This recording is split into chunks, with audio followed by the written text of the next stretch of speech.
Afternoon and good morning, everybody. Welcome back again to both the Blind Press YouTube and Twitch channels. Mwahaha, multi-streaming.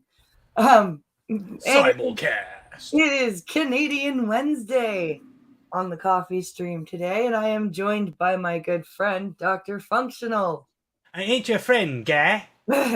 I'm not your guy, buddy. I'm not your buddy, friend. What is up, Oh people? man, there's been as the title says, Canadian fuckery, a smorgasbord of Canadian fuckery. It's Okay, now it just showed up. I went to Twitch so I could be yeah, sure, like it wasn't showing up in the live side. And then when I did a search, BP, I yep. click on the channel, and then boom, there it is in my active followed channels thing. There we go. But yeah, it's so we have lots to talk about today. Oh, there's And so much going on. I have videos and stuff too. It's we have lots. But it's so like we talked about last week, we had the Ontario election, and nothing has changed. Except that the Liberals got absolutely crushed. Yeah, 8 seats out of 124. that's pretty bad. They got straight up mollywopped. Sure, most of the GTA turned orange instead of red, but there were pockets that either remained blue or turned blue. And Yeah. that's a good sign for the federal. Yeah, and there's been a lot of members of conservative members that are shifting allegiance from one of the candidates over to Polyev. Like two MPs that supported Patrick Brown have publicly switched their allegiance to Polyev. Yeah. I think they smell which way the wind is blowing, and they want to be sure that when Polyev wins, they're going to be on his good side and look favorably in the public eye.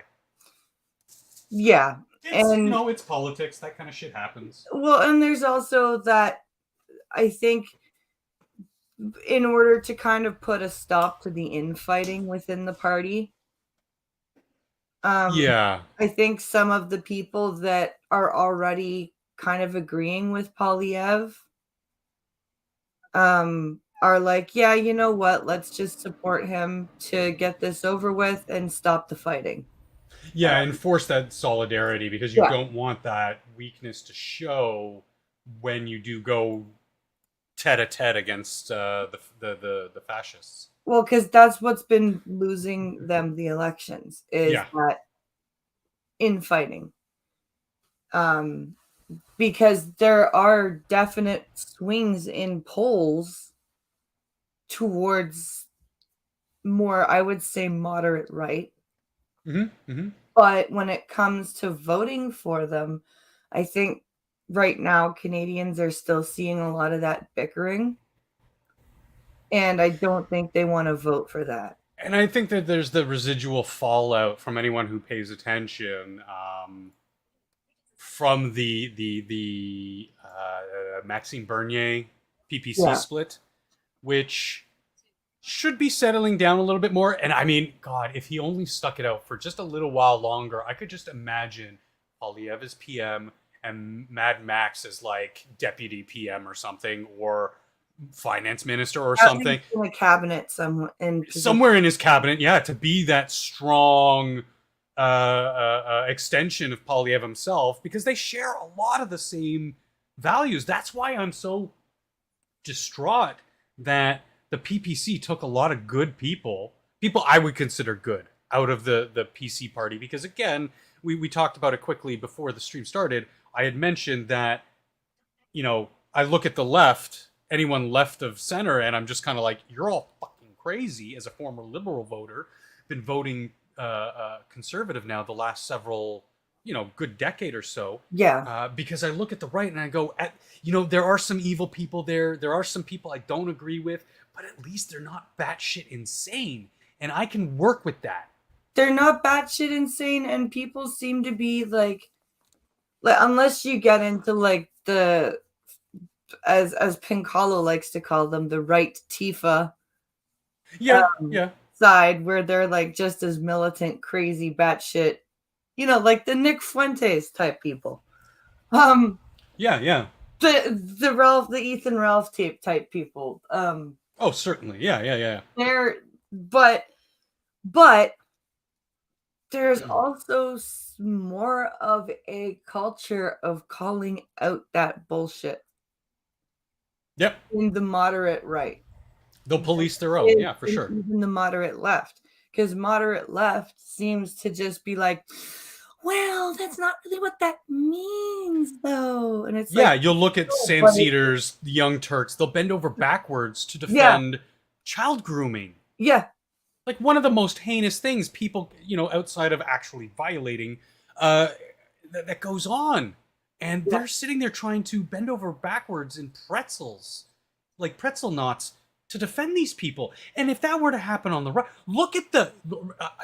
I know you're old enough to remember that there was late '80s, early '90s. There was a huge scandal with the church and a lot of tomfoolery going on there. I'm trying to be using my words very gently here, and there were a plethora of conservatives who were going, I may be a Christian, but I do not support yeah, any of this, and we're saying things like these people should not be moved around. They should be ripped from the church and thrown into a courtroom setting and found and obviously found guilty with the proof and blah blah blah blah blah. But they were really adamant about getting these people, not letting them disappear in the system. Where you look at the modern day left, they're letting those teachers disappear into the system. yeah. And there's like the yes but Unbelievable. on the left. Yeah, but Mm-hmm. and the most recent example is I've seen it is with the Amber Heard thing. Well, I'm not saying she's a good person, but no, but Everything you just said before but is a lie. Anyway. So yeah, there's so I've got queued up. I just need to share it. Candace Bergen, and I think this was from Question Period. Yes, if it's the same bit, yeah, that's the same bit you linked to me, and I saw that earlier in the week. Yeah, yeah. because It's actually really good. Follow for making that channel in Discord. So we have Candace Bergen talking about all of the vacations and just the amount of flying in general that Trudeau has been doing. And then she hammers it home, yeah. While at the same time bitching at us about our carbon footprint and our environment. It's brilliant. So let's take a look here. Oral questions. Question orale. Can you turn it up a little? Hold on.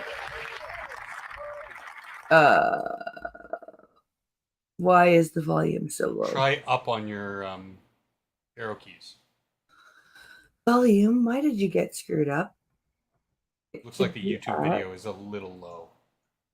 There you go. Oh, why is it at 22%? Who did that? Yeah. What insane person did that? That's probably better. Yeah. It was audible. It was just quiet. That I usually like to have it for streams at like 70 or something. Is that better? Is that any better? Yeah, much better. Okay. Trip, no airport lineups for him, and I bet we're going to see some more pictures of him with his mask off, having a great time. Oh shit! Uh-huh. Yes, everybody needs to be masked. As he's still calling for those measures to be enforced by municipalities. Yep. Yeah, Elwin says I've stopped following anyone who says Amber Heard is just as much of a victim as Johnny. I avoided everything and anything about that. Like, Yeah, there. I'm not going to go off on a tangent, but there are a lot of other court cases that are ongoing right now that are super, super important to me. Yeah, just as important. Yeah. Well, no, they're actually important. I didn't see that defamation case as anything but useful distraction. Right. But anyway. Let's see here. He flaunts the personal freedoms he's enjoying abroad. Yep. Back here, Canadians are suffering under his out-of-date restrictions. Yep. Yeah, like the travel restrictions that are still like the border restriction. Like Pinkolo's mom, she her husband is an American. So she's a resident, right? She's not an American citizen, but she's a resident.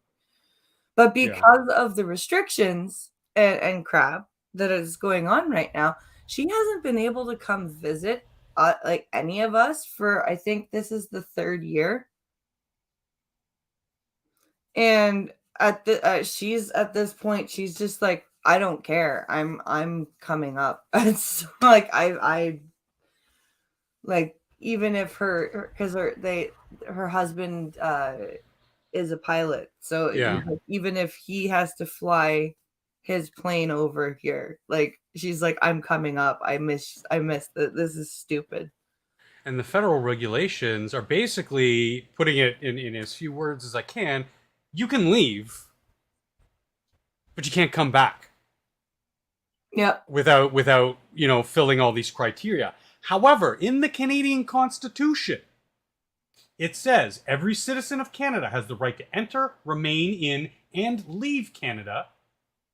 Every citizen of Canada and every person who has the status of permanent resident in Canada has the right to move, to take up residence in any province, and to pursue the gaining of a livelihood in any province. They are actively trying to put hurdles to prevent that. Yeah. And there's more about it, but it basically says the government has no right to, other than if you are a convicted criminal, they have no right to interfere with your travel or put unnecessary restrictions that would discriminate you from travel. Yeah. Inside, coming back to Canada, leaving Canada, or moving within Canada. Thankfully, the provinces did away with the border checks between provinces. Right. At the dismay of the federal Liberals. However, at the federal level, again, you can leave Canada's borders. Yeah. But to come back, you have to be, triple jabbed, and you have to have a specific brand of COVID test. Within a very specific time frame. Yeah. And blah blah blah blah blah. Yeah, Pinkolo's right. He's like, as of this morning, there are 522 people in the entirety of Ontario in hospital with COVID. That's it. Just 522. And then he said...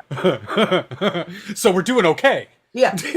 And then he says they're not going to fly the plane up. The last flight, they got escorted to the airport, to an airport by the military. Oh, is this... Christ. Is this his mom's... Yeah, his mom's husband, yeah. Husband's plane? Oh, jeez.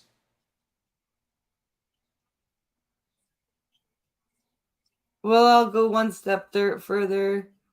The push for electric cars is to limit mobility. Yep. You cannot drive to Ottawa on one single charge in an electric car. Yep. Yeah, I mean, as I kind of ranted on Minions on Saturday, was that these people, they want magic to happen. They don't know how anything works. First of all, end of story. They don't know how anything works. No. So they think it's just magical that technology just happens to appear.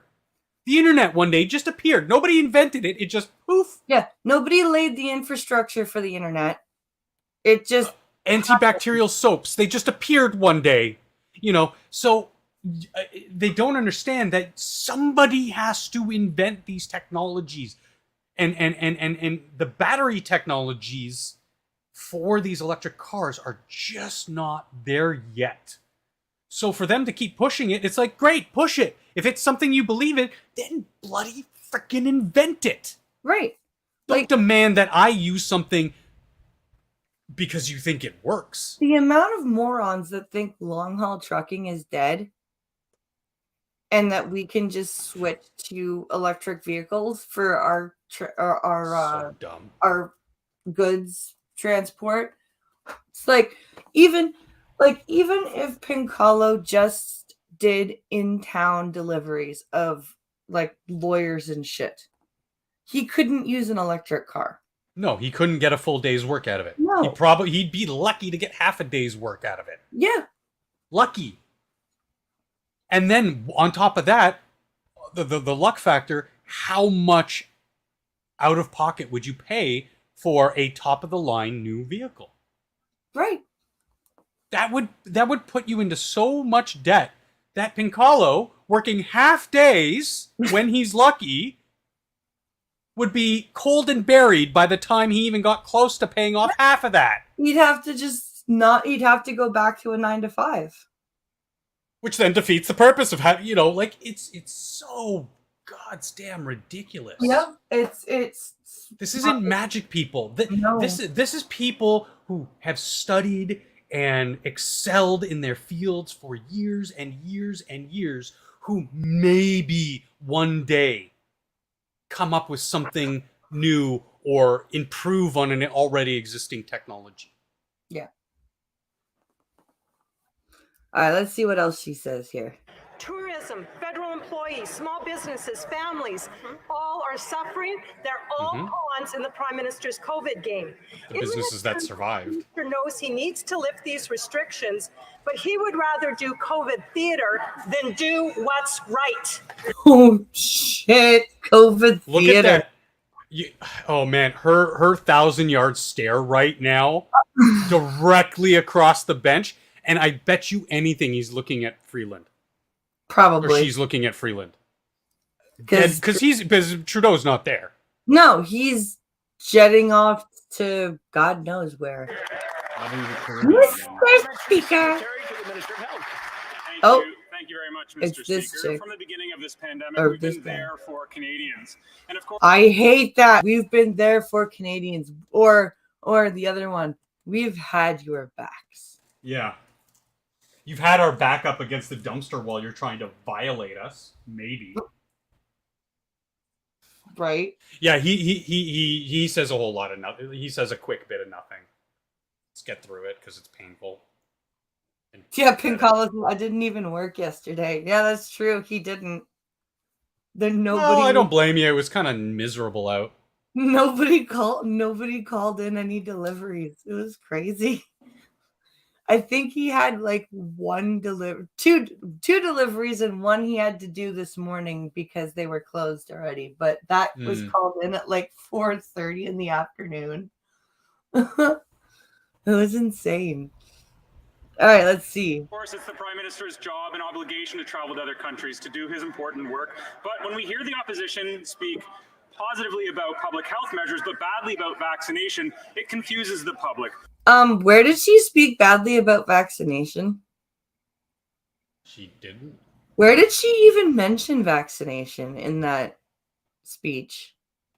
She didn't. I didn't hear any. I didn't even hear any vaccine. Literally, the Liberal Parliament are all the NPC meme. Yeah, And every one of them, they are literal NPC memes. Look at. I keep saying that. He's on the freeze frame. He's looking down at his notes, reading prepared remarks. it's like I really wonder. There should be if the Speaker of the House would allow it. I would like one of the opposition members of Parliament to stand up and go, Mr. Speaker, could I please ask any of the members of the Liberal Parliament to tell me what color the sky is right now? Yeah. And they would look at their notes. And Well, we've had Canadians back all throughout the pandemic. Yeah. And we have ensured that Canadians can still enjoy most of the freedoms that they've come to expect And we're from very living in Canada. yeah, and we're very upset that the Mr. Speaker, the member from Parliament from the opposition did not answer the question. I once again ask, what color is the sky? Well, you see, Mr. Speaker, the Prime Minister and Deputy Prime Minister have worked very hard with the provinces and the municipalities. What color is the sky? Yeah, probably with Yeah. I'm thinking exactly that. What is the average price of a home in Ottawa? just the color. Just give us the color. Just give us The color. the color. Just the color. Just the color, please. One word. One What word. color? What color is the sky? I'll even, dude. It's oh my god. It's like a fucking South Park episode. It is. It really is. This is how pathetic they have turned. The Liberal government has turned Canadian politics. They've turned it into an episode of South Park. They have. They really have. Oh my god. What color is this? Here, I'll even help you out. We have green. Is it green? Could it be yellow? Orange? Would you like me to go through the entire color wheel? Mauve? Taupe? Aquamarine? Royal blue? Oh, I even said the word. I even said the word in that Sky blue? Red? Is it pink? Oh my fucking god. Jesus. We should be encouraging our neighbors to consider a third or a fourth dose. Why Fuck you. 4 doses? Why did we even need 3? Well, at least we know they're not following the science that has been coming out week after week after week, showing the dangers of what some of these pushes for these jabs have done to people. I'm not even considering, like, yeah, normally healthy people who really wouldn't be affected by it at all. Anyway, sure, it's not, but there's a lot of cases where perfectly good, healthy people, we've seen the hospital reports, the coroner's reports, it doesn't look good. No. And for them to keep pushing on that shows the complete disregard for following the science. There have even been documents released by Pfizer quite recently. By court order. Yeah. Because originally they didn't have to divulge it for 85 years. But because of the due diligence of some of the members of the Republican Party and private individuals, they got them to release the data from the trials all up until the modern day, and it does not look good for them. And that doesn't... Yeah. Well, I was going to say, that doesn't help the cause for helpful vaccines. No, like, no. You get information like this, and you see about all the shady shit that people like companies like Pfizer have pulled, and then you've given credence to all of the boop shoopy crazy anti-vaxxers. I equate that very succinctly. Lines up very nice with what happened during the Tuskegee experiments. And the people who denied, deflected, and even, in a lot of cases, supported what they were doing by experimenting with dangerous diseases on black folk, simply because they were black folk. Yep, the Tuskegee experiment. This is just not based on racial lines like that, but it is just broadly the elites versus the common folk. Yeah. This is a class thing. It's a similar social thing, but it's based on class instead of race. Entirely. All right. We're getting back to basics, people. Judge people based on how much money and resources they have. Enjoy the upper lower middle class. We cannot have relaxed public health measures and more freedom without vaccination as COVID-19 continues to progress. But we all have an obligation to ensure that our neighbors are aware of the opportunity for a third dose. Thank you, Mr. Speaker. COVID-19 continues to progress. Dude, we're worried about monkeypox now. Catch up. And Ukraine and Like, Pride yeah, Day and like COVID's done, dude. which to me June is Killdozer month, so I don't know what anybody said about Pride. I mean, I guess Killdozer. I mean, no, Killdozer wasn't even proud of what he was doing. He was just a man pushed too far, and he should forever be remembered as a hero that was pushed too far. It was like a good '80s action movie. God damn. Yep. 50 years ago, I could have never made it through a childhood, and I know it, says Elwin. Yeah. Well, I mean, 80 years ago, because remember, we're in 2022 now, 80 years ago, you kind of had like a 50-50 chance of surviving influenza. Mm-hmm.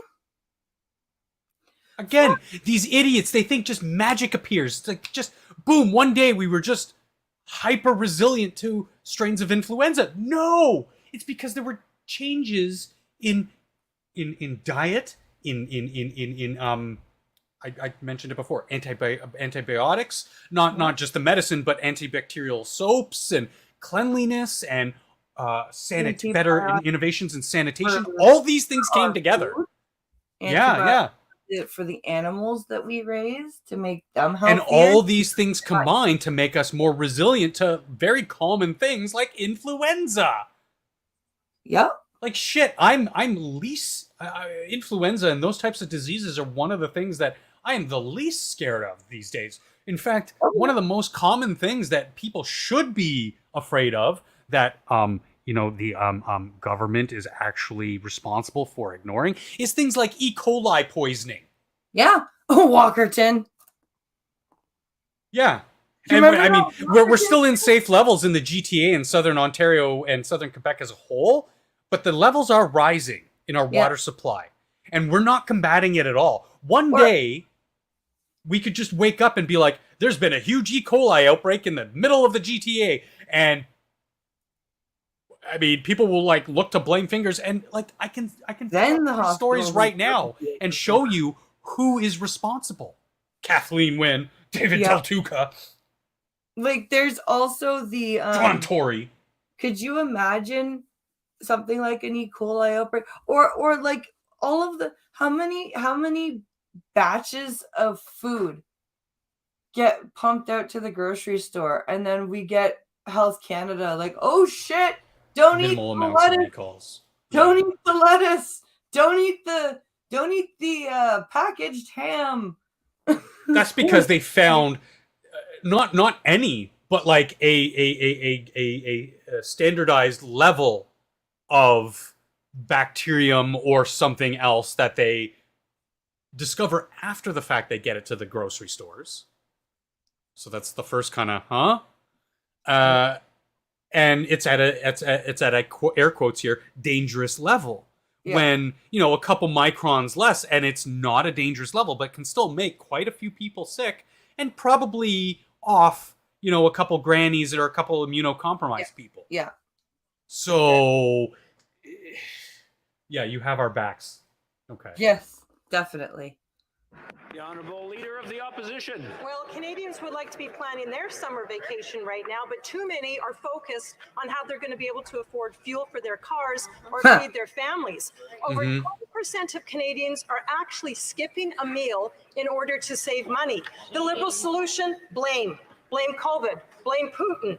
Blame Conservatives. Well, today, our Conservative Caucus motion provides real solutions so Canadians can take that summer trip, send their kids to camp, and not worry about missing a flight. Smack! Smack! Yeah, I mean, she's hitting every note of what Justin Trudeau is doing and spitting in the face of the people. Yeah. I mean, that's all I can say about that. I mean, she's hammering every point without going off and saying something that might be related or secondarily, tertiary related. No, these are all direct things. He's sending his kids to camp. Yep. He's going on vacation. Yep. He's still enforcing all these policies as we've already talked about, and no, nothing for him. Like, do you remember when he went, like, because he went to visit the residential schools in BC again? last week or the week before, and then he disappeared for a few days. What's right next to that school? Fucking Tofino. Oh.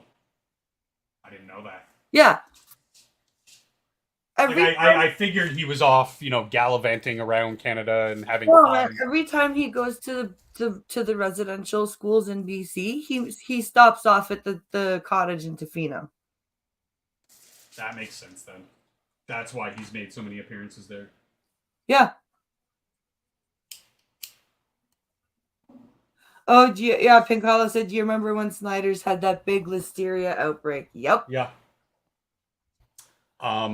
Yeah. And what he's doing? In bird culture, this is considered a dick move. Yep. Will the Liberals support giving Canadians a break, or are they going to double down on that vindictive, petty approach? Oh, shit. Yeah. Go, Candace. Yeah. Go, Candace. And did you happen to catch their press conference outlining their plan? I did not. So basically, it's incentivize business by giving them temporary tax breaks, by freezing the GST for consumers. I think it was their proposal was a 6 month freeze, 6 month to a year freeze on the GST. Right. So when we go to pay for goods, we don't have to pay the GST. It's a little bit of a reprieve. I mean, it's not much, but it's something. And some other things I wasn't really too invested in. But I mean, at least these are ideas. And I linked it to you. It's a long... see, if for provinces that have a harmonized sales tax, does that even matter? Well, I think I think it was the HST, so that it is a temporary freeze on it, which it was a temporary tax to begin with. That would help. Yeah, like I said, it's not much, but it's a plan of action. It's help. It adds up. Like if you're buying, say, like Pinkalo, for example, he's filling up his tank at least once a day. So if you're buying gas like he is, and you get a freeze on the HST for a bit, like that adds up. Yeah, I think there was also a federal level rollback on fuel purchases. Again, tax breaks for businesses. Yeah.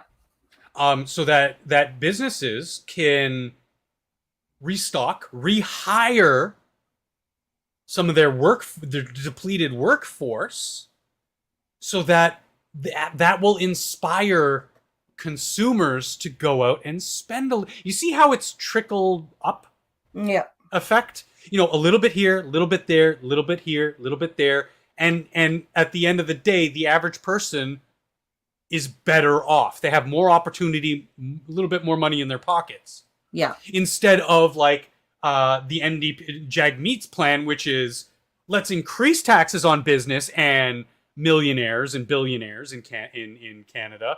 And let's give people a whole bunch of free money handouts. And it's just like, dude, do you not have even a cursory fucking understanding on the basics of economics? No, they don't. They really don't. That's the most infuriating thing. I am by no means, like, if I need economic help with things, I go to people I know who are well better versed than I. Like Skeptalk. Yeah. Skeptalk, even though he's not Canadian, a lot of that is overlap and just sort of general common sense within that field. Right. I'm a bloody fucking idiot when it comes to econ. And even I know, listening to Jagmeet or Freeland talk about what they think is a good idea to help people, even I know that that's bloody fucking insane. Yeah.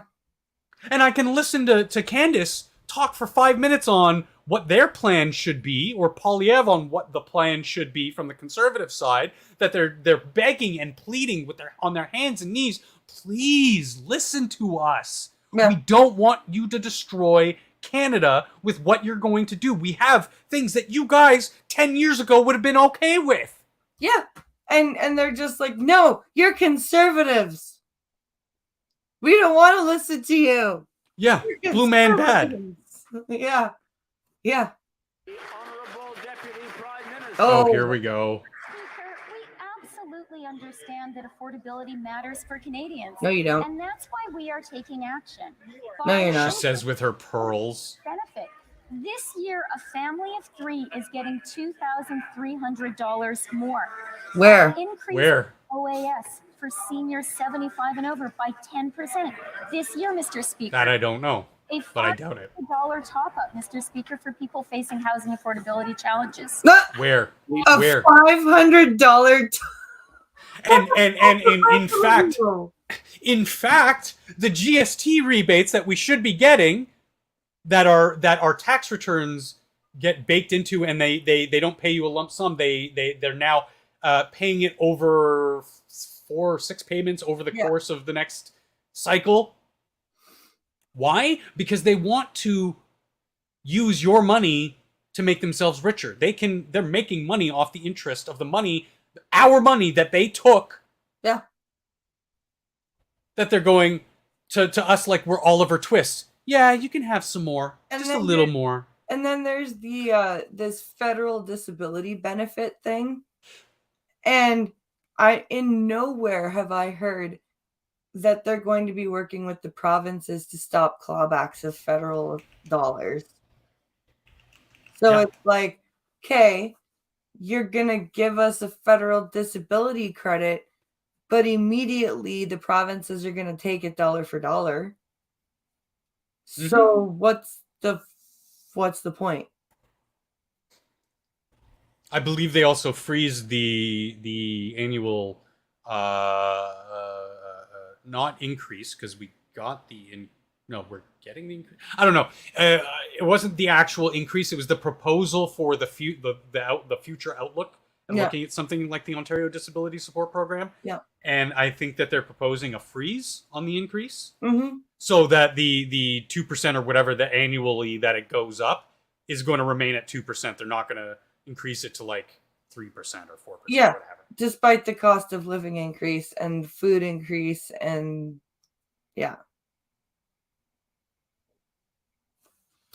But they've got our backs. Backs against the wall, pistol piddly to the back of the head. I dribble in through the mail, and this government thinks that has having any impact on what Canadians are dealing with. I'll tell you, Mr. Speaker, 38% of Canadians are worried more about money than anything else that they're dealing with. Yep. So these federal checks that are coming from the pockets of Canadians because their taxes are going up are doing absolutely nothing. But these Liberals are so massively out of touch. They don't understand gas prices. They don't understand high food prices. They don't understand long lineups. Gas prices? Isn't that what my chauffeur The Honorable Deputy Prime Minister. Mr. Speaker, Oh, let me tell you what is out of touch. fuck off. What is out of touch is for someone who lives in government accommodation to suggest You mean like you?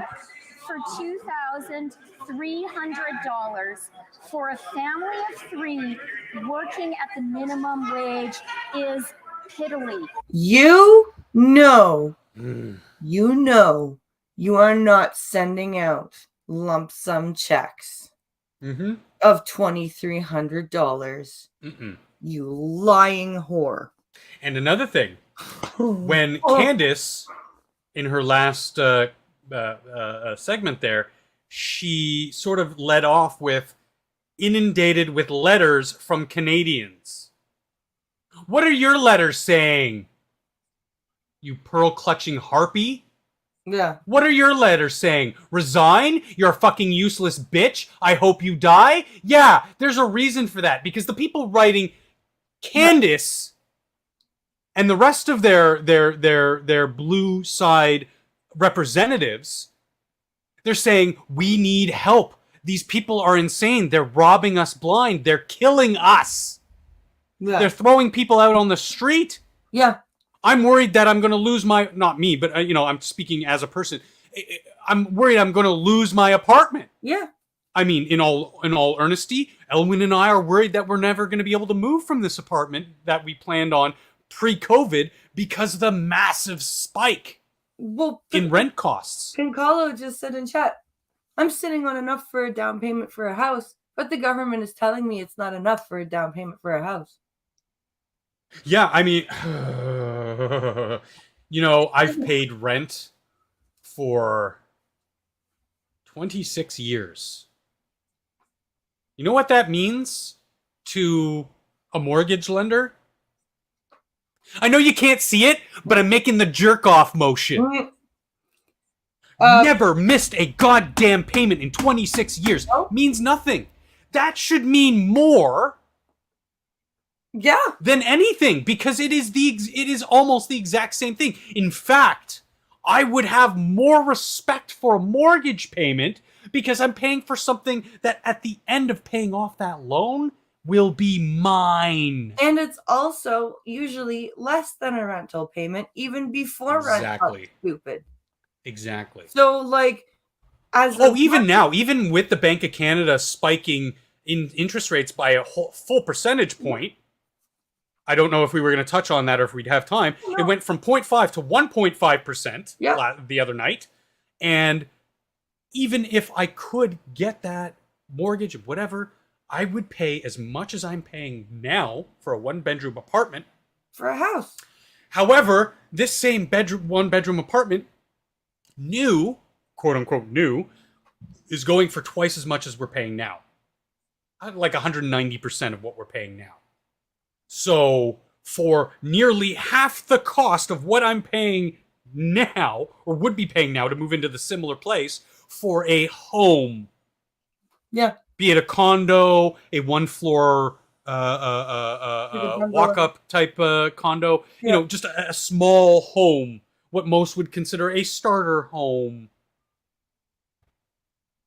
And at the end of that, I would own it. I would actually be contributing back to my community via property taxes, helping keep the infrastructure alive, or in principle would if the money wasn't being stolen by corrupt politicians and their corporate crony friends. But it boggles my mind. That is better for everyone, not even just me, like not even looking personally, but if I could look at the next 10 people out on the street and be like, they would be so much better off with both on a personal level and on a societal level for them to own their own home. Yeah. Ping Collis is what the fuck is government accommodation? She means the nice, swanky apartments that they're basically deluxe condos that are specifically for members of parliament to stay in while parliament is in session, and then they can go home to their others. I'm gonna say it. You know, these people live in multi-million-dollar mansions. Yeah, Candace lives in a very nice home. What's her? She's in Alberta, right? This harpy probably lives in a very nice home, like, you know, multi-million-dollar a home. So I mean, yeah, okay, they both do that, but like I said, the people you're supposed to represent are reaching out to you with very different messages, Freeland. Yeah. The messages Candace is getting, she's telling you to your face. The messages you're getting are giving you more gray hairs. Dirty fucking cunt. Pincalo says, there's a mobile park in Tavistock with double wides for $250,000. Park fees are $500 a month. I found a 5-bedroom. Yeah. And Pincalo and I are like, do we wanna? like my mom would sit there and go, I can't believe you're living in a trailer. But I'd be like, yeah, you know what? I don't care. Because A, it's not in the city, and B, it's mine. Yeah, and if you know what, if things really implode in any region, you can pack everything up, hitch the trailer, get the fuck out of there. Yep. Like if for some reason, it's better to, it's that notion of better have it and not need it than need it and not have it. Like what if the chances of it happening are almost impossible? What if there is a meltdown in Southern Ontario? Yeah. What Well- if there is a massive natural disaster or economic collapse and your only option is to starve and die or move out west or out east where Well, the land, yeah, that's like what I mean these are very fringe things, but it's still a benefit. Like what am I going to do if something happens and I'm still, Element and I we're in an apartment that we don't own? Can't move the apartment, first of all. Second of all, we take what we can on our backs and we leg it. Literally hit the pavement and start running. Yeah, Element says I'd live in a 5-bedroom double wide. Yeah, right. Fuck yeah, hell yeah. And this, like, the trailer that Pancala was looking at was like a corner thing with like a big, huge backyard. Like we could have a garden. Like Yeah, it was like, you could also take vacations with it. yeah. And come back. Like go on the road for 2 months, come back. Yeah. Boom, boys. There's your summer vacation. We just toured across Canada and back. Yeah. That'd be incredible. Tavistock is not like, it's not buttfuck nowhere, but it's not like freaking Toronto. You know what I mean? And that's what like Pancala and I are looking at. But like, yeah. You know what? One of the I know Tavistock is not that bad. No. But a big region of Tavistock is called Hickson. Mm-hmm. It's funny. It's funny. It's also very much like, at least it used to be very much like a seniors town. Well, it's between Hamilton and London, so you've got Brantford, you've got those Norwich, Ingersoll, Woodstock, Tavistock, so it's Stratford. So yeah, those were generally where people who retired from the GTA or other more busy areas of Southern Ontario, like Hamilton, would retire to. So they're very laid back communities, but they've gone through that sort of younger revitalization. A lot of younger people are moving out there because they do like that quieter life. And with the possibilities of the internet, you can still eke out quite a good living. Like living in the middle of I don't understand like more laid back. I don't understand like people like my mother who are so snobbish about trailers. It's like I've seen some really nice trailers. Like very, very nice double wides that you wouldn't even think were a trailer. Oh yeah. With because like, they have the buttress underneath, and then it's covered, so it just looks like a home. Yeah, and like in fact, if you didn't know it was a mobile home, you'd think that there was like a basement under there or something. Yeah, like it's a proper home. That they have like I've seen them with decks and freaking. And it's probably those same people who would look at one of those 3D printed homes and go, "Oh my god, it's so spectacular." Yeah, it's the same fucking thing. It's just not mobile. Yeah. So yeah, I was just Googled the name of it. The casita style is very gorgeous. Yeah. They look like very good rural country estates almost. Yeah. So yeah, that's one of the things that I wanted to. There's like another 15 seconds if you want to close it out. Show the stream. Oh, we're almost done. So here we go. It is out of touch to suggest that for a senior over 75 to get an additional $815 is hidden. $815 a year or a month? No, once.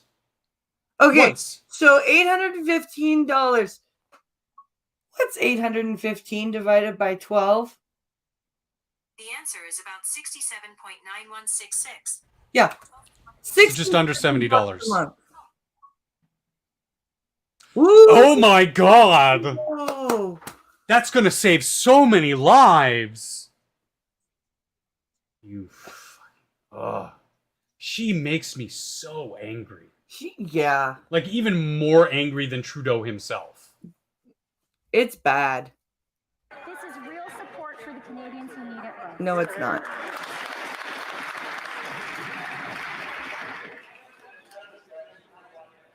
That's it. It's over. That's and then we have I have an audio that Brian Lilly shared. Yeah, me too, Mitchell. That sounds really good right now. He's just saying that he has a trailer. Yeah. Elwin and I are kind of in agreement. We're so sick of living in concrete boxes stacked on top of other boxes. Pinkalo and I are like, even Waterloo region is becoming Toronto mini.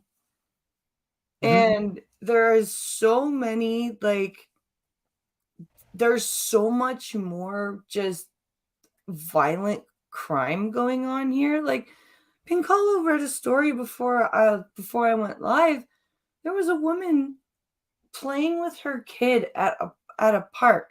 Oh, in yeah. the middle of the day, and some dude came up and sexually assaulted her in front of the kid at fucking 1:45 in the afternoon. Middle of the day. Yeah. Yeah. I saw that. It was like, made my blood boil. What? And Pinkalo's like, gee, honey, why the fuck do I worry about you all the time? Well, you're out for your walks or out with the kid. Yeah, no, I'm the exact same way. When Elwin won't tell me that she's leaving, she just goes out for a walk and she comes home. I'm like, where the fuck have you been? Yeah. Oh, I just went for a walk. I'm like, I didn't even know. It's like I always. That's I don't want to freak her out and being like, I'm so worried. Like, you can't, I don't want to be that over. But it's no. At the same time, it's like, that's why I always try to be like, even if Pinkalo's at work, I'll be like, I'll text him or I'll call him, and I'll be like, hey, going for a walk, hey, going shopping, yeah, or I'm going to the gym, or just letting. Yeah. And I'm sure he does the same too. Yeah. Like, if he's not working, which is kind of, well, even when he is working, he's generally telling you, hey, I'm running to Kingston. Hey, I'm running to London. Yeah, blah, blah, blah, blah, he's blah. always, this is where I'm going for my delivery. Like, this, just so that we know. Like, yeah. Because it's not a case of thinking something's going to happen. It's, again, a case of what if? What if there's a big crash just outside of London and you knew that he was making a delivery to London? Yeah. You'd immediately be like, oh, I just heard, call him and be like, oh, I just heard about the pileup. You good? You good? Okay, cool. Love you. Bye. Kind of thing, so that if, or, God forbid you do call, there's no answer. You're kind of like, oh shit. Okay. Yeah. Well, I'll give it a minute. Obviously he's on the road. Can't just pick up the phone at a whim, might be dealing with something. Then, call him in 15 minutes, didn't hear anything. And then he picks up and it's like, oh, okay, cool. You're everything's good. Okay. Because what if? Then you can act, because if something happens, you can then, again, God forbid, but then you can call those local hospitals, be like, I'm looking for so-and-so. I'm his wife. I need to know if he was admitted to such and such hospital. Track him down. They will know. Yeah. Vice versa. If you went out for a walk, God forbid, Pinkalo comes home. He's like, where'd she go? Like, tries to call you, no answer. Be like, she went for a walk. So he knows you're going to be like immediately local, as opposed to, oh, she went to the mall. Okay, now I know what area she. It's these things that just little things that you want to appreciate the freedom and general safety we have here, but you're not delusional enough to think that there's no such thing as a bad actor, even in a good society like Canadian society. Mitchell says the best thing about the park I'm in is that everybody knows everybody and looks out for each other. Oh, that's awesome. And that's something you really can't put a price on. That sense of community. Again, in my maternal home where I grew up, very, very different neighborhood. We had an Indian family. There were quite a few Italian families, mostly older, a few Jewish families. It was very heavily Jewish and Italian neighborhood with a lot of, Toronto, so it's pretty diverse overall. Right. But we all knew each other and we all looked out for each other's homes. If we saw something going on, we, might stop by and knock on the door, be like, hey, is everything good? Blah, blah, blah. But that sense of community where the old Italians, they grew so many different types of vegetables like tomatoes. Oh, yeah. And I would grow things like raspberries and peaches and cucumbers and green onions and scallions, and we'd trade. Yeah, it's not even a trade. It was, they would come by with a basket full of tomatoes, and then a month later when the cucumbers were ripe, I'd be like, hey, I've got a bajillion freaking cucumbers that I'm not going to be able to eat. I'm going to go take them to Giuseppe. I'm going to take them to Mauro, and, everybody's going to be happy, and we're all going to, that sense of community just like that back in the day.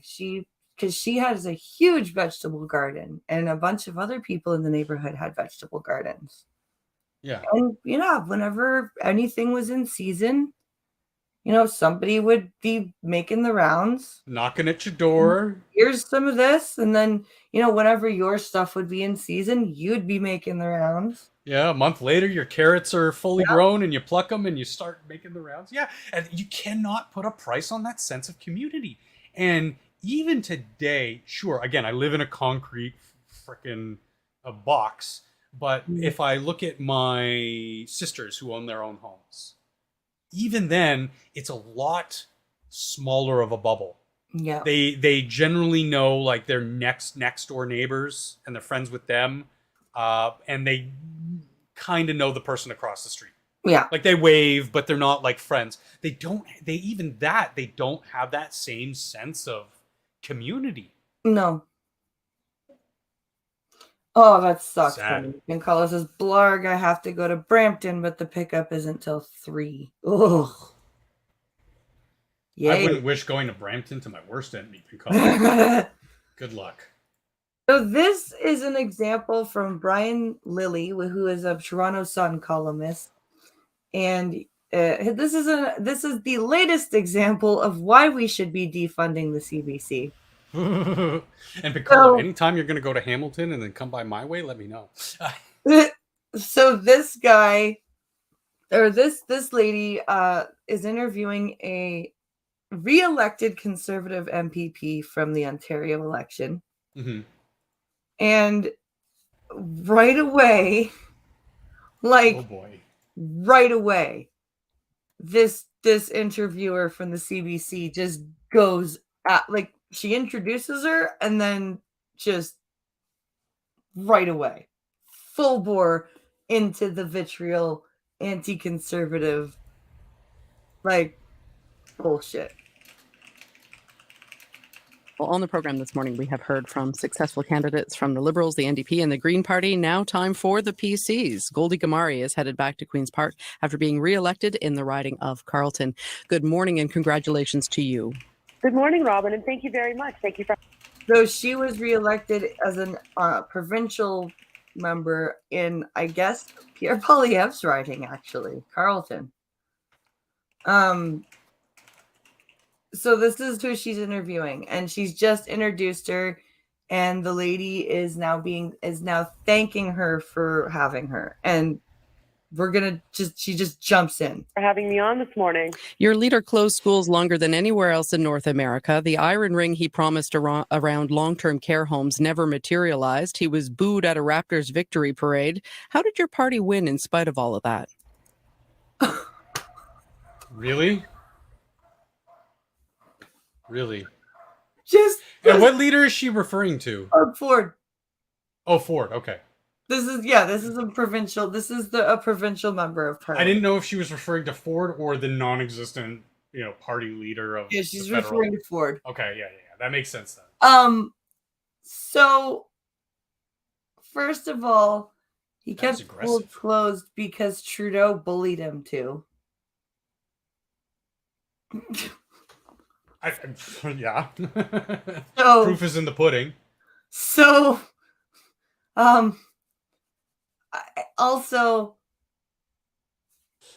what I don't know what she's talking about, like the iron ring around long-term care. I don't know what that's even about. It sounds like attack rhetoric, but she started off just completely aggressive. Yeah, like yeah, that's why I'm on board with just doing away with the CBC. Just like no bother to hide the bias, just because if I were to ask those same kind of questions or address those same kind of issues, I would approach them like, what were your thoughts on Ford's handling of the Iron Ring or whatever? Yeah, she's like this all on this lady. Like, yeah, how did your leader do this? Answer for his transgression. Answer me. Like, where is he?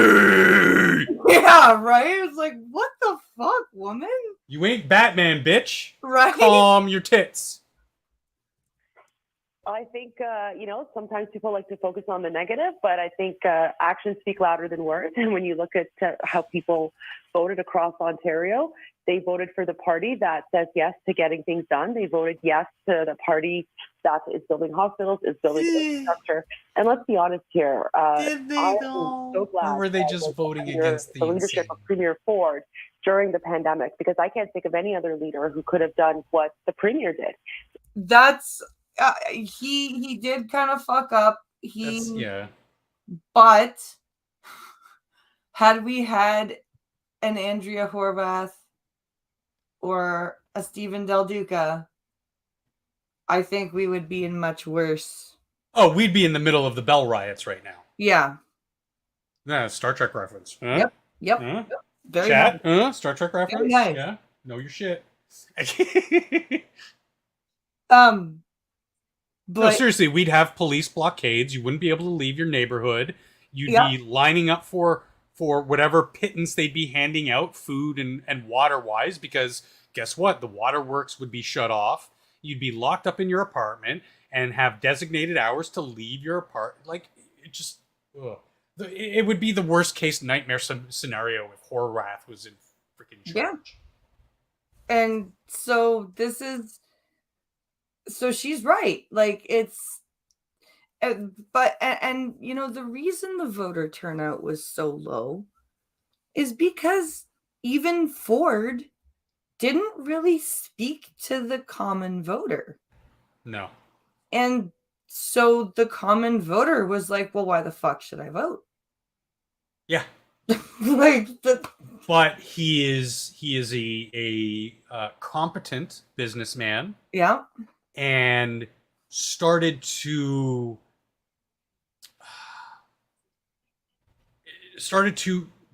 plant the seeds to help businesses flourish, and then boom, COVID.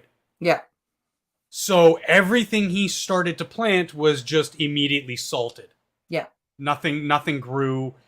In fact, the entire opposite thing happened in a lot of small businesses are now shuttered forever. And the ones who made it through are facing a plethora of problems that really the government can't really help with other than to undo what they've been doing. Well, and the other thing is that these liberal, like the Liberal and NDP people want you to believe that only conservatives experienced devastation economically due to COVID, like conservative run areas. Right? That's just not true. Like everywhere small businesses have been affected. Everywhere. Doesn't matter whether it's a conservative in charge or a liberal in charge, or in the States, whether it's a Democrat or a Republican.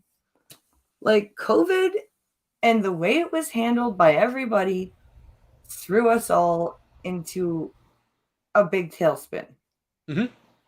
And the fact that everybody, like, and conservatives kind of point the fingers at liberals too, but the fact that everybody wants to pretend that the other side had it worse in their area. It's like, it's just an attempt to otherize people. We all fucked up. Can we just move on and fix it now? Yeah, because it's only been recently that you have I don't want to use his name directly, but someone like Ford is now starting to try to gain control of the plane from that tailspin. And you have JT McFancy Hair with his hands over his eyes going, guess who? Guess who? It's like, motherfucker, I'm trying to fly the plane. Yeah. Stop it. Pancalo, how did your party win? It's simple. We don't vote for the party leader. We vote for the member of party. Yeah. Yeah. And the representation for both of the other parties sucked. More terrible, yes. Because they're all terrible, but the other two are substantially worse. Yes. So let's see what she has to say. I mean, we already knew that there were cracks in the healthcare system that were left by 15 years of neglect because of the Liberals bolstered by the NDP. And I think last night showed it. Windell Duca. Ontario realized that we're the only party who started to fix the mess that was left by the previous party. Yeah. And that's why we're going to continue moving forward. We're going to continue rebuilding Ontario. We're going to continue supporting our seniors, healthcare, hospitals. I mean, in the last 4 years alone, we announced 2,800 new long-term care beds in Ottawa alone. Yeah. But you have... wow, listen to her. Yeah, sure. To acknowledge that there were mistakes made. I mean, I had mentioned that the iron ring that Doug Ford promised around the long-term care homes, it did never materialize. This comes from internal government documents that were obtained by the CBC that show few signs that Ontario prepared the long-term care sector for the risks from COVID-19 before the virus began and its deadly. I'm sorry. You were supposed to prepare the long-term care facilities for the virus before the virus happened? So you were supposed to have clairvoyance? Or were you supposed to go against the narrative of... Yeah. And this is on the back of them firing nurses, doctors, other healthcare practitioners, support staff for not taking a jab, while also being told that they had to freeze wages because of the economic impact of the closures. That, once again, you mentioned, was kind of forced to do because of the federal government. Okay. That's not true. I run deliveries of COVID tests for the long-term care homes in the province. Yeah. And then so to say that all of their plans have done nothing is false. Yeah. But there is a nugget of truth in that there was stuff that was, air quotes, promised or planned that never materialized because, I don't know, maybe just they were being lazy or whatever, or maybe it's because of this freaking global pandemic that they were pushing so hard. Right. I don't know. Maybe, what do I know? I'm just some idiot with a microphone and a computer. Jesus spread through the province's nursing homes. Well, I mean, I'm not in cabinet. I wasn't part of those government documents or discussions. You'd have to ask those questions of whoever was the minister at the time. Well, we tried. But what I can we tried to Mary-Lee Fullerton. She didn't give us an interview throughout this whole the whole 4 years that she's been in power. So that's suddenly this MPP's problem? Yeah. Oh, I told you. I almost said orange. Blue man bad. This is Blue man bad. They're literally towing the blue man bad line. Like, she's not even letting her talk. She's like, we tried. It's like, fucking shut up and let the woman answer you. Wow. Well, that's why doesn't have to follow up with her? I mean, I'm here today. I'm on the radio. I did the CBC debate last week, so I'm here answering questions. And all I can say is we built 2,800 new long-term care beds in the last 4 years alone, which is way more than what the Liberals did in the past 15 years, which is only 611 new beds. And above their target of 1,500. Sometimes. Yep.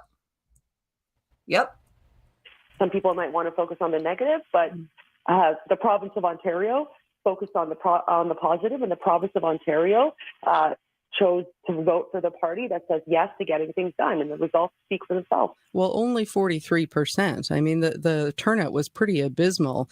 Again, that's not this woman's fault. Yeah. Does she have any questions for Goldie, or is it all going to be about the other people in Parliament? I think it seems like it's going to be Goldie is being held to account for all of the Ontario Conservative Party's actions. And I bet this host... And also the voting public's actions. And I bet this host isn't going to mention bring up something like, oh, I don't know, repealing the Win Del Duca education mandates that, well, let's just call a spade a spade. It was child grooming, as we are now seeing across the media with what's going on in places like Florida and other states. Yeah.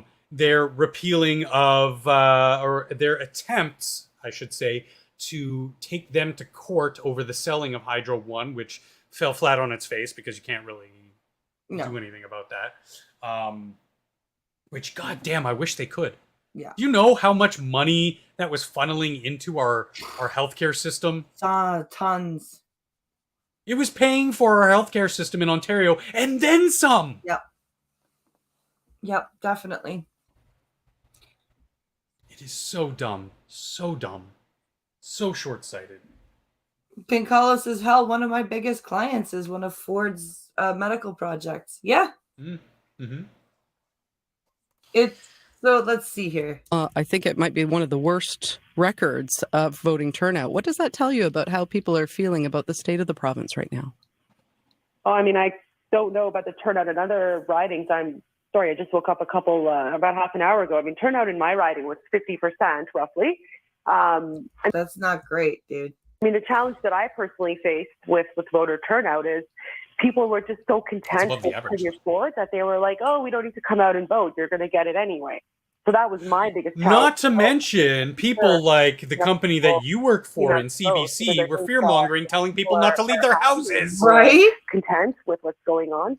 There's not that sense of urgency as much to go out and vote, which I think sometimes is a shame as well, which is why my team and I focused very, very hard on getting out the vote. And that's why in Carleton, we had a 50% voter turnout. You happy with that? I mean, I wish it would be higher. Are you happy with that? Of course she's not happy with that. Are you happy with mediocrity? Again, they think everything is magic. That, you get elected to office and boom, you either make everything wonderful or you fail miserably. There's no nuance. They think all this shit just magically materializes. Pink Hollow goes, okay. The voting turnout was terrible, but the Conservatives still won by like 60 points. What does that tell you about the other two parties' voting base? Mm-hmm. And again, if we're talking about Goldie, she said she had about a 50% turnout. The average was 41%? Yeah. Across the province? Yeah. What does that tell you? That people like Goldie, who were actually talking, I don't know, I'm assuming, were actually speaking with what she was saying to get reelected in her riding, might have had something to do with that. Yeah. That maybe she was seen as a positive effect, as opposed to mediocrity. I always aim for 100. My parents always raised me to, go for 100%. I mean, if it was possible, I would go for that. But, my team and I, we tried our best to let everyone know about the vote. I mean, I was up since 4 a.m. yesterday morning, dropping door hangers on people's homes, reminding them to go out and vote. But ultimately, it's up to the person to decide whether or not they want to go and vote. But, I wish the number was higher, but I'm pretty happy with that result. I think also the reason voter turnout was so low is because you have a lot of people who traditionally vote Liberal or NDP just didn't go out and vote at all. Yep. I mean, look at my numbers versus the Liberal and NDP numbers in my riding. There's a huge there she goes. Message this morning to people who did not vote for you. To everyone who did not vote is regardless of who you voted for, whether you voted or not, our party is here under Premier Ford's leadership to represent everyone. I mean, our party has grown historically now. We've brought in so much new support. We've expanded our base, and there is a place for everyone within the Ontario Progressive Conservative Party. So please reach out to us. Please remain engaged. We are here for you. We are here to work together to build Ontario and get the province back on track. Oh, I can hear the host fuming. Can you hear that sizzle through the microphone? Oh, yeah. I hear her fuming. Because she's like, do you have any messages for the people who didn't vote for you? No, I just have like, what? Like, again, above 10, almost 10% above the provincial average. Kind of says something about that riding. I don't know. Jesus Christ. Oh no, she said progressive conservatives. That will set some people off. Yeah. Shaking my fucking head, Jesus Christ of Nazareth. Yeah. Selective boy here. Yeah. Oh, and just to give you an example, my riding was at 60.11% turnout. Oh, wow. We had a very big turnout here. That is a good turnout. As soon as Elwyn was running errands, I texted her. I'm like, as soon as you get home, we're going voting. She was like, okay. It really sucked because Pincalo he got called to Brampton at like freaking 4:30.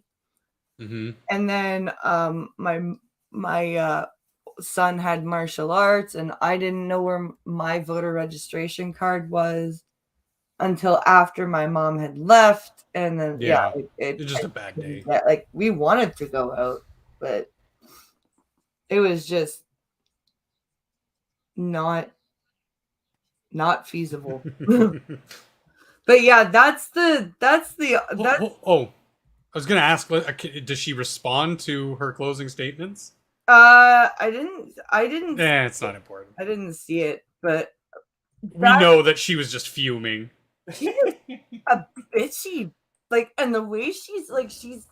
I can't tell if that's how she normally speaks because I haven't listened to CBC radio in years. You know they don't. You know if that was Jagmeet or an NUP rider, they would be like, oh my god, hi! It's so nice to have you on my show. I know you got 10 points lower of voter turnout than the national average, but God, did you pull out a great win? Yeah.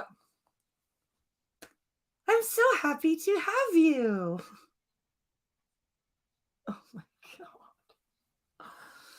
Like, that's just that guy. Like, guys, for anyone in chat who and BP, like, that's just kind of like a small snippet of just how biased the CBC is. Yeah. Thankfully, TV Ontario is not there yet, because I still find value in some of their. It's just provincial public access, public programming. I was very happy to have Steve Bacon moderating the debate. Yeah. Oh yeah.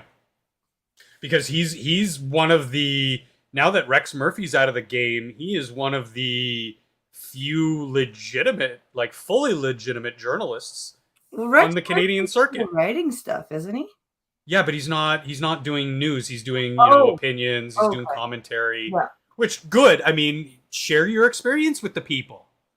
That's somebody I regularly listen to and want to hear his opinion because he's been in the thick of it. Yeah. He's been an actual journalist most of his life. So I want to hear what he has to say about what other journalists are doing. But Steve Paikin, he's still doing it. He's still doing his show. He's still covering news topics. Again, people seem to forget, in the wake of the whole Jordan Peterson exploding, was because of Steve Paikin. I remember bringing him on his show with Pincalo when it came out, and that was our first exposure to Jordan Peterson. And my mom was like, "Oh, Jordan Peterson, he's rah, rah, rah, rah, rah." And I'm like, "Have you even like heard his arguments?" Your mom said that? Yeah. And like she's, and I was like, he was debating somebody that said that you are assigned your gender at birth. Yeah. As if you pop out of your mother as an androgynous human, and then they decide. And then the doctor holds you up and goes, "I doth pronounce thee, boy or male or girl." Yeah. And boom. I assume your mom's a good mom. She is. She raised you right. She tried to instill good values, good morals into you, good life lessons. Well, that's exactly what Dr. Peterson tries to do to a lot of disaffected, predominantly young males, because he's tailoring his messages to males who maybe didn't have a strong male figure or any male figure growing up, and is now turning around and telling them, "You're a piece of shit, clean your fucking room. Well, get a job, become a productive member of society, and then you can start working on the things that you want. Get what you need, shelter, food, clothing, maybe a family, and then you can get the things you want." Part of why I get so frustrated with my mom is because she raised me to, think and analyze things. Just like his messages. And and then like nowadays it's like she just imbibes, like her idea of searching for facts is watching all different types of mainstream media. Mm-hmm. She's like, I watched some CNN, I watched some Fox News, I watched some MSNBC, and I'm like, have you ever thought about not watching any of it and like doing your own research? And she's like, well, no, the YouTube stuff, it's just a bunch of conspiracy theories. And I'm like, not even close to half of it, Mom.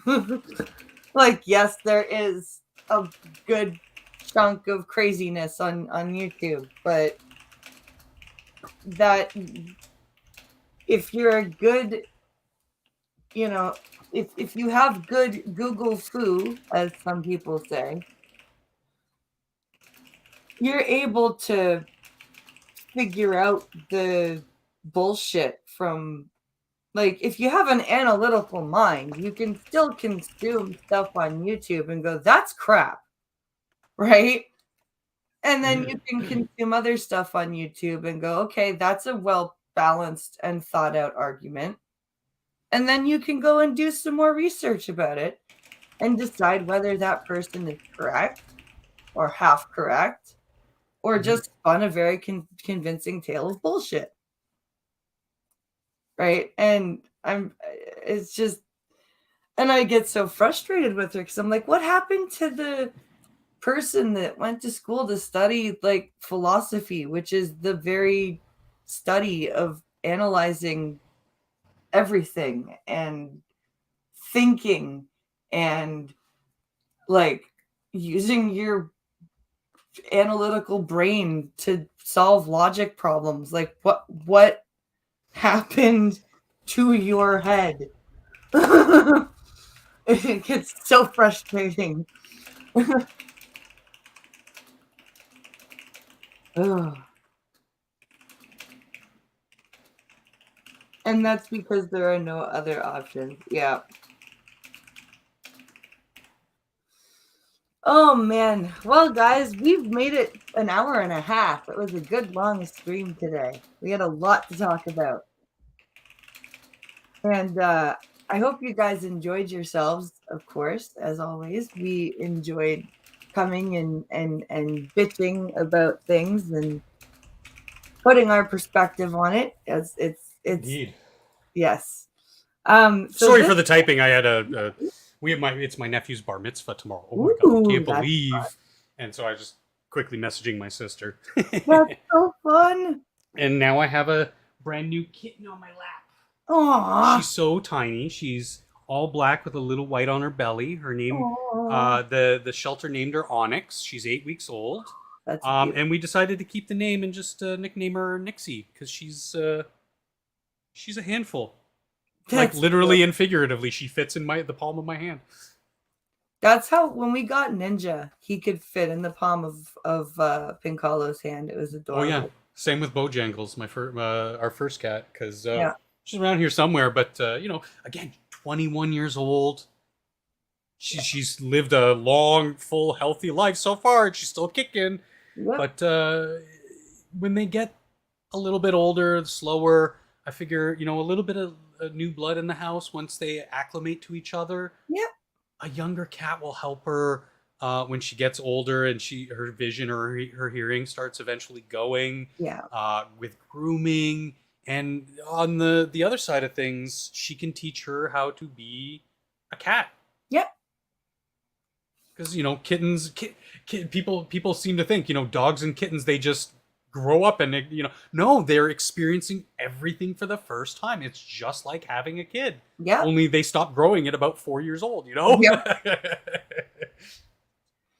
So Saturday we're gonna kind of do like a mid-season wrap of Strange New Worlds for Star Trek. And tomorrow morning, I will be back on Twitch with Beat the Blind Girl. So that will be happening. Nice. And so thank you guys for watching. And we will see you guys later. Have a great rest of your Wednesday. Bye, guys. Have a great week, everyone.